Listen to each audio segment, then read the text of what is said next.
your next AEW World. Well, we knew he was in the building. And we knew he had a chip on his shoulder. Coming out here with purpose is Hangman. A lot of history between these two men. The battle between these two men at Full Gear was one for the ages. Look at Nana run. He's still running. I got a feeling Hangman Page is not in a talking mood. Look at the eyes. He's not saying a word. Yo, I told you. These men teeing off on one another, throwing bombs. Crazy night of action. And look at the referees, the security, trying to separate these two men. Yeah, trying to get them apart. I mean, there is a palpable hatred between Hangman Adam Page and Swerve Strickland. Oh no, Hangman's broken free. Got out of there. Hangman being peeled off of Swerve Strickland. As this broadcast, we've completely lost control. Hangman Page, Swerve Strickland needing to be separated. And now Swerve going after Hangman. If this is any indication what this year's going to be like, it is going to be wild. Yo, party peeps, what is up? It's your boy, the best gabber in the biz. The first Dynamite of the year, which I'm sure will be an awesome one, is officially in the books. DEONNA PURRAZZO is all elite after Mariah May makes a fantastic debut. The Undisputed Kingdom is here, and they are here to stay and take all the gold here in AEW. Swerve and Hangman are looking like they're about to run things back on the road to trying to get to Samoa Joe's AEW World Championship. And the patriarch, Christian Cage, now and forever will remain TNT champion because he cannot be stopped. Guys, don't worry. Everything that happened here on Dynamite tonight, you're going to hear right here, right now, because the newest episode of The Gift of Gabe covering tonight's Dynamite first of the year starts. I'm thinking, see, I got this right. I thought my New Year's resolution was to get this fixed. Oh, yeah, right, now.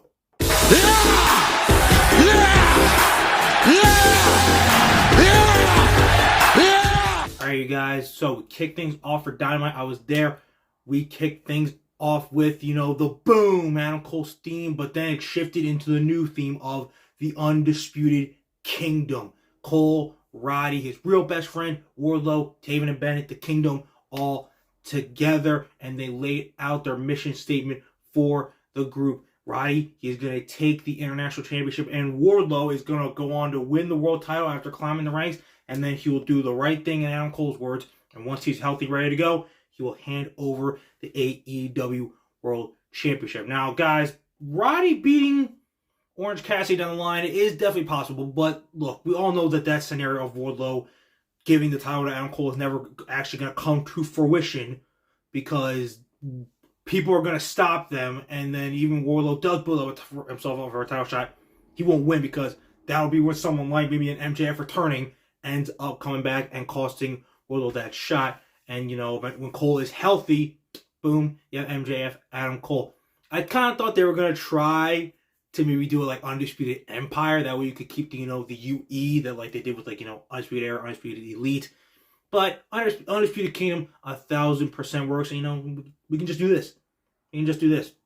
But they were interrupted by Bang Bang Gang, Switchblade, Jay White, and the Ass Boys, Colton and Austin Gunn. And then after they were getting beat down 4-on-3, guess what? The Acclaimed and Daddy Ass will come to the ring to make the save.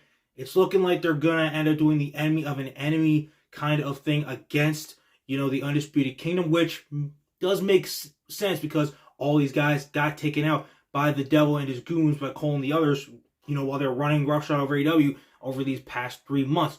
So, honestly, I get it. And plus, if MJF is going to end up getting surgery, you got to, buy time. And as well for Cole, who's still injured, before we finally had that big payoff match of MJF versus Adam Cole, big payoff for the feud and, personal animosity, being brought to fruition.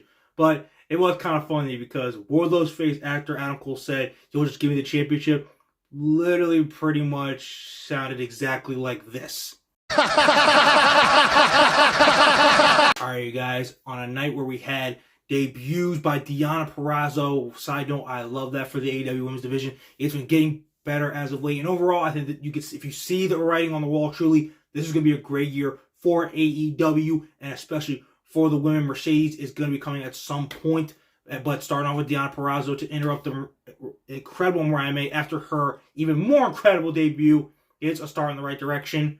So, PURRAZZO, welcome to AEW. Congrats to being All Elite. But with all of that stuff going on, including Darby and Takeshita having a war, there was one constant that remained, and that is the patriarch himself, the greatest TNT champion of all time, Christian Cage, coming out and just speaking words of truth, giving thanks to his beautiful woman by his side, Shayna Wayne, and his rock, yes, right, his prodigy, his son, Nick Wayne, and, just not giving any thanks to Luchasaurus, aka Killswitch, at all. Like, I know you heard it on TV, but the crowd was going nuts. They were all chanting, Luchasaurus. And he's like, shut up. Shut your mouths.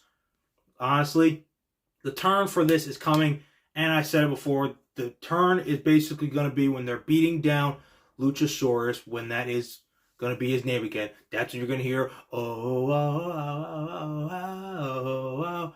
Jack Perry comes back, and then Jurassic Express is back together. They hug in the ring, and then they go after Nick Wayne and Christian Cage. Now, this most likely won't play out until Christian Cage loses the TNT Championship, which will never happen.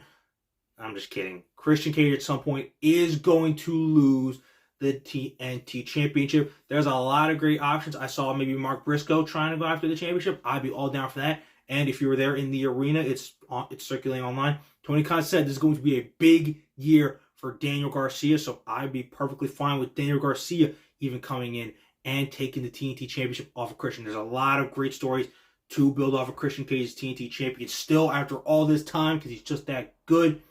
But that eventual payoff of, Jurassic Express back together after everything that went down with Jack Perry will be a little interesting, but kind of cool to see at the same time. But until then, he is still the patriarch. He is still our father, the greatest father of all time, of this century, or any other. And he is still the current and on the way to being the longest reigning AEW TNT champion of all time. The one, the only, Christian Cage. Guys, tonight's show, speaking of Daniel Garcia, was main evented by Garcia versus the one, the only, Swerve Strickland. The match was dope.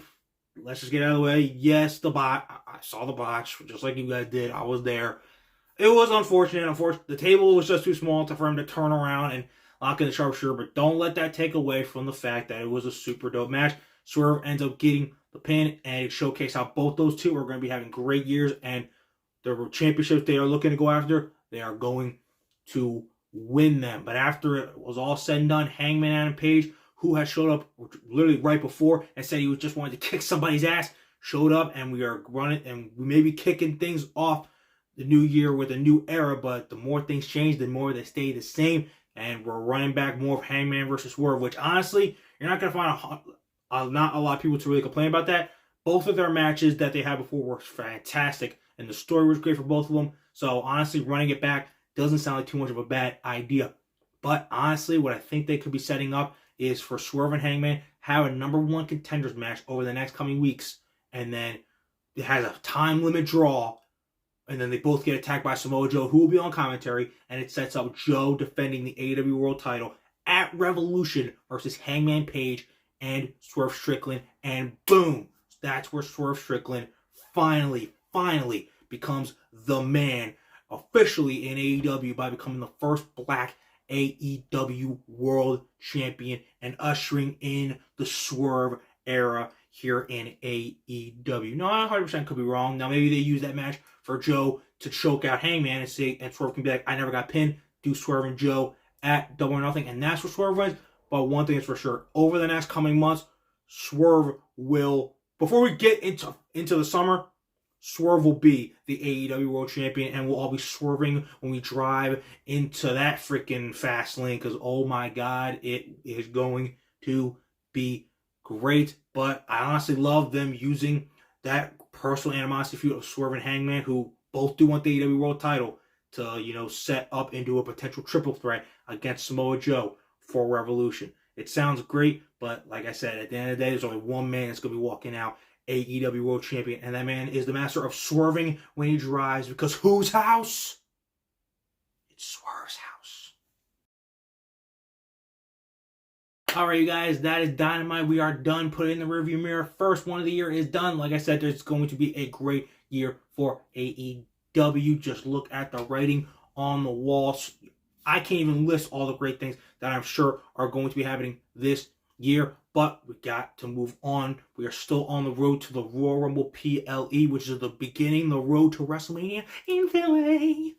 And it goes the next step further this Friday night when Kevin Owens meets Santos Escobar in the finals of the U.S. title tournament. Kevin Owens is winning that. We know it.